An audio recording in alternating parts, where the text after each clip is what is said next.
ये मैंने मैक्रोफेज दिखाया है। इसे वायरस के रेप्लिकेशन, वायरस के मल्टी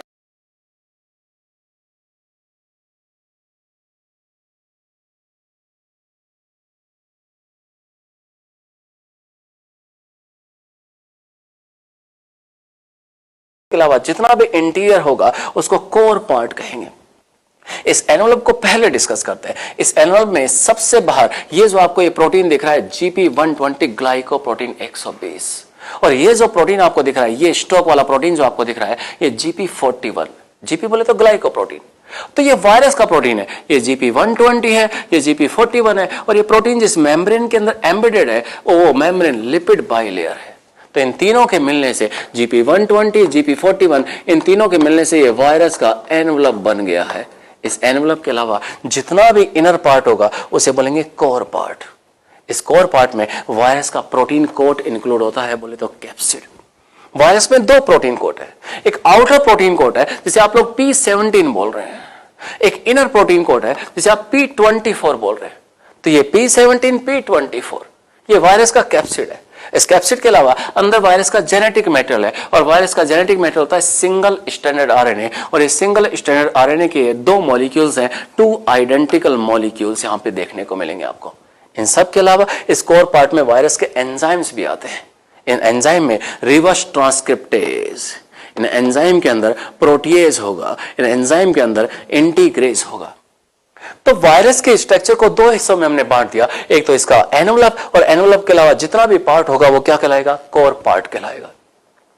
तो ये वायरस, अब वायरस बॉडी में किस तरह से आ रहा है, आने के कई रूट हैं।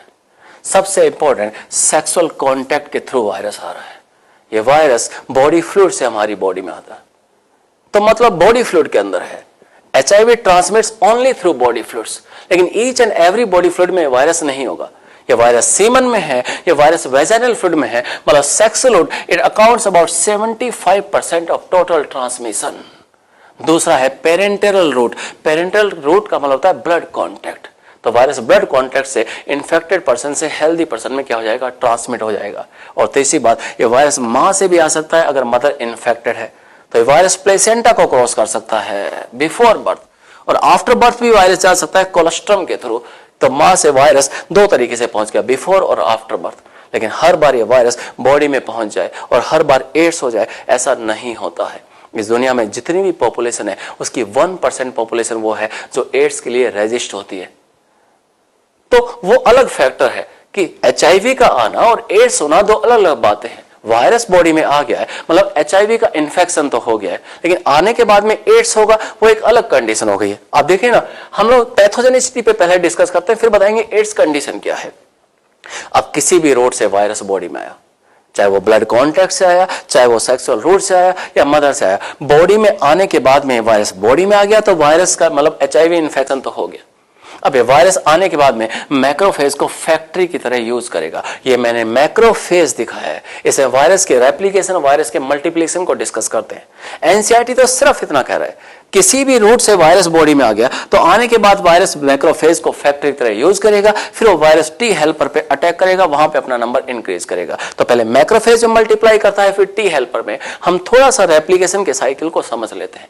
अब वायरस किसी भी रूट से आ गया, तो जब वायरस बॉडी में आ गया तो इस वायरस का जो एनवलप प्रोटीन होता है वो तो रह जाएगा बाहर, ये पूरा का पूरा कोर पार्ट है वो होस्ट सेल के साइटोप्लाज्म में एंटर कर जाएगा। तो एनवलप प्रोटीन बाहर रहेगी, ये पूरा कोर पार्ट अंदर चला जाएगा। अब इस कोर पार्ट में प्रोटीन कोट होता है, तो पहले ये प्रोटीन कोट डिसॉल्व हो जाएगा, और प्रोटीन कोट जो जब डिसॉल्व हो गया तो वायरस का जेनेटिक मटेरियल, वायरस के एंजाइम्स यहाँ पर रिलीज हो गए। तो वायरस का जो ये जेनेटिक मटेरियल है, सबसे पहले वायरस क्या करेगा, ये वायरस अपने आरएनए से डीएनए बनाएगा। तो इसके लिए एंजाइम खुद लेकर आए, रिवर्स ट्रांसक्रिप्टेज। वायरस अपने एंजाइम को यूज करेगा, हमारी पूरी इंटरनल मशीनरी को यूज करेगा, और हमारे एनर्जी रिच कंपाउंड्स को यूज करेगा, और अपने आरएनए से डीएनए बना लेगा। फिर उस डीएनए को होस्ट सेल के डीएनए में इंसर्ट कर देगा, और इस तरह से होस्ट सेल के डीएनए को हाईजैक कर लेगा। इसके लिए खुद एक एंजाइम लेकर आए, इंटीग्रेज, इंटीग्रेशन कर दिया। तो उसको हाईजैक कर लिया, उसको हाईजैक करने के बाद में क्या करेगा, वायरस अपने लिए आरएनए पार्टिकल्स बनाएगा। कुछ आरएनए को संभाल के रख लिया जो फ्यूचर में जेनेटिक मटेरियल का काम करेगा, और कुछ आरएनए को उसने क्या किया, ट्रांसलेट करके अपने लिए प्रोटीन्स बना ली। और कैप्सिड प्रोटीन को असेंबल करने के लिए, एक्टिव करने के लिए वो एक एंजाइम लेकर आया, प्रोटीएज। तो वायरस ने पहले रिवर्स ट्रांसक्रिप्टेज को यूज किया, अपने आरएनए से डीएनए बनाया, फिर दूसरे एंजाइम को यूज किया, उस डीएनए को होस्ट सेल के डीएनए में इंसर्ट कर दिया, फिर तीसरे एंजाइम को यूज किया, अपनी कैप्सिड प्रोटीन को एक्टिव कर लिया। फाइनली वायरस यहां पे असेंबल हुआ, न्यू वायरल पार्टिकल्स बने और बनने के बाद में वायरस यहां से रिलीज हो गया, बाहर निकल गया, टी हेल्पर पे अटैक किया। जब वो टी हेल्पर पे वायरस अटैक कर